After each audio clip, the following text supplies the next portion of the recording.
नमस्कार दोस्तों, आज के इस अध्याय में आप कक्षा 8 हिंदी का पाठ 3 बस की यात्रा के प्रश्न उत्तर के बारे में चर्चा करेंगे। तो चलिए बिना किसी देरी की वीडियो को स्टार्ट करते हैं।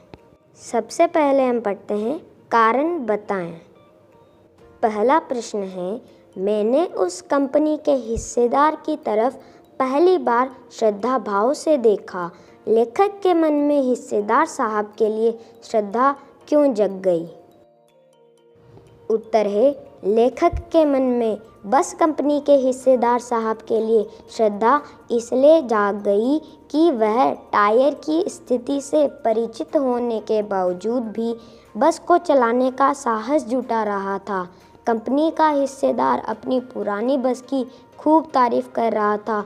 अर्थ मोह की वजह से आत्म बलिदान को ऐसी भावना दुर्लभ थी जिसे देखकर लेखक हतप्रभ हो गया और उसके प्रति उनके मन में श्रद्धा भाव उमड़ता है।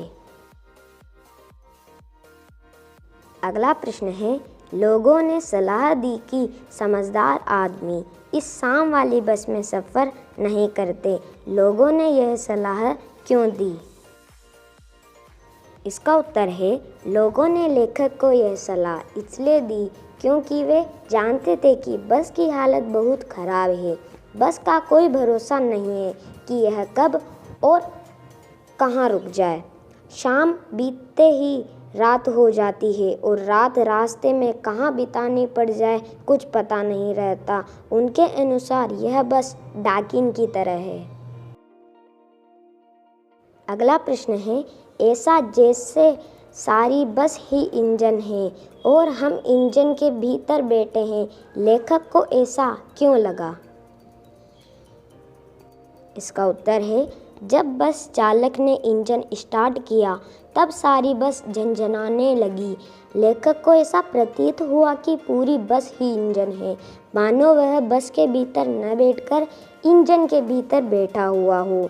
अर्थात इंजन के स्टार्ट होने पर इंजन के पुर्जों की भांति बस के यात्री हिल रहे थे। अगला प्रश्न है, गजब हो गया, ऐसी बस अपने आप चलती है। लेखक को यह सुनकर हैरानी क्यों हुई? इसका उत्तर है, बस की वर्तमान स्थिति देखते हुए इस प्रकार का आश्चर्य व्यक्त करना स्वाभाविक था।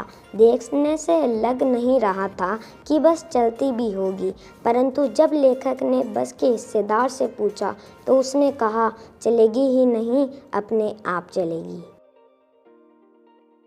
अगला प्रश्न है, मैं हर पेड़ को अपना दुश्मन समझ रहा था।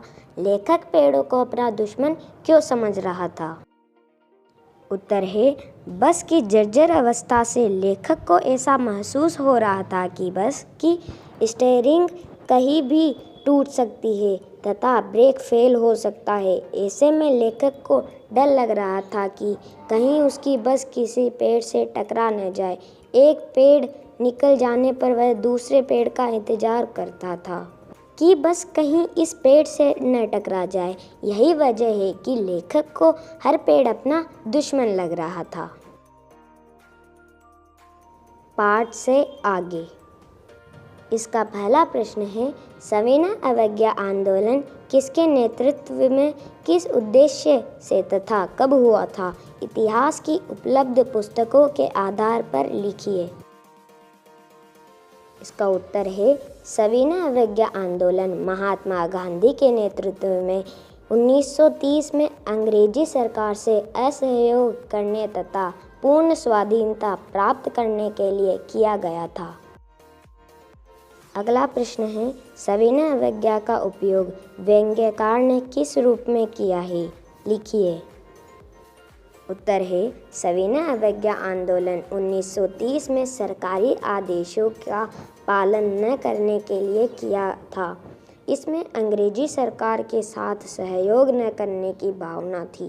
लेखक ने सविनय अवज्ञा का उपयोग बस के संदर्भ में किया है।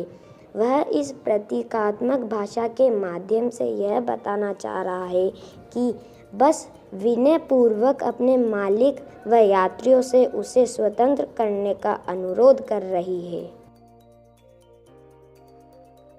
तो ये था हमारे कक्षा 8 हिंदी का पार्ट 3 बस की यात्रा। उम्मीद करूँगा आपको ये चैप्टर के प्रश्न उत्तर समझ में आए होंगे। Thank you.